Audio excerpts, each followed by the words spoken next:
42 वर्षांनी अशोक सराफ पोलिसांचा रोल करणार आहे, ही बातमी सध्या चर्चेत आहे आणि चित्रपटाचं नाव आहे सेंटिमेंटल.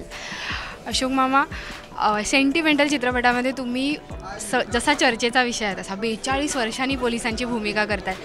त्या पोलिसांच्या भूमिकेमध्ये आणि ह्या पोलिसांच्या भूमिकेमध्ये किती फरक जाणवला, किती आहे? निश्चित फरक आहे त्या पोलिसांच्या भूमिकेमध्ये. दोन्ही पोलिस मुळात म्हणजे मी पोलीस बऱ्याच वर्षानंतर हे सुद्धा ठीक आहे आणि एरवी मी कामसुद्धा मी बऱ्याच दिवसानंतर करतो आहे.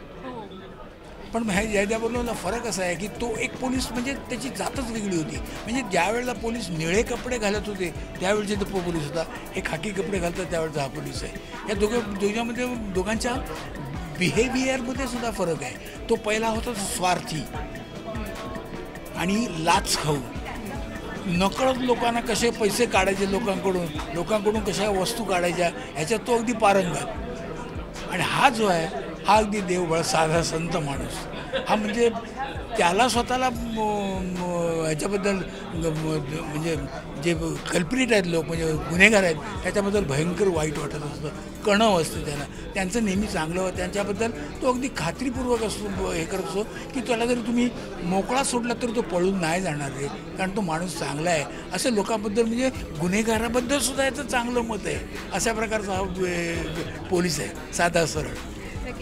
समीर सर दिग्दर्शक ह्यांनी ह्याआधीही खूप छान छान मूवीज केल्या आहेत, पोस्टर बॉयज, पोस्टर गर्ल्स, आणि ते नेहमीच असे वेगवेगळे टॉपिक शोधत असतात. जेव्हा हा टॉपिक तुमच्याकडे आला पहिल्यांदा तर तुम्हाला असं सरप्राईज वगैरे झालेलं का की अशाही टॉपिकवरती चित्रपट बनवलं?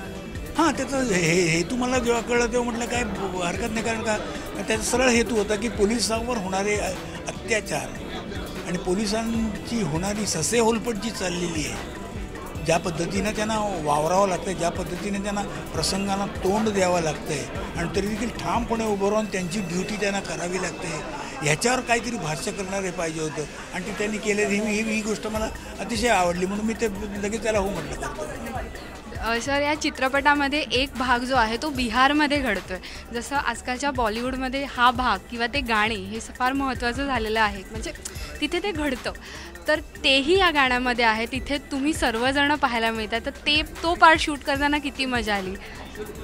अर्थात म्हणजे बिहारचं ते एकंदर लोकेशनच छान. आणि आम्ही दररोज सकाळी जवळजवळ 6-7 किलोमीटर जायचो. कडाक्याची थंडी, त्या थंडीमध्ये सगळे थंडीचे कपडे सगळे घालून तिकडे जायचो. पण ॲक्च्युली शूटिंग सुरू झालं की मात्र सगळ्यांचं थंडी सगळे पळायची आणि सगळे इतक्या जोमाने काम करायचे की पिक्चर ते 10 दिवसाचं शूटिंग बिहारमधलं एक अननोन एरिया जिकडे कधी आम्ही गेलेलोच नव्हतो, म्हणजे हाजीपूर आणि सोनपूर अशा गावाला, पाटण्यापासून आणखी पुढं 25 किलोमीटर त्या ठिकाणी जाऊन गेल. अशा ठिकाणी लोक पण तिकडचे इतके कोऑपरेटिव्ह की काही विचारायलाच नको. त्यामुळे 10 दिवसाचं शूटिंग कधी संपलं हे कळलंच नाही. नक्कीच. चित्रपटामध्ये हेल्थ कॉन्शियस पोलीस दाखवले, जसे सर मगाशी म्हणाले तसं त्यांची हेल्थ बघू, म्हणजे तुम्ही हेल्थ कॉन्शियस होतात का ह्या दरम्यान चित्रपटात? हेल्थ कॉन्शियस तर मी नेहमीच आहे आणि ते नेहमीच राहायलाच पाहिजे, नाही तर मला नटच होता येणार नाही. Thank you sir, thank you so much.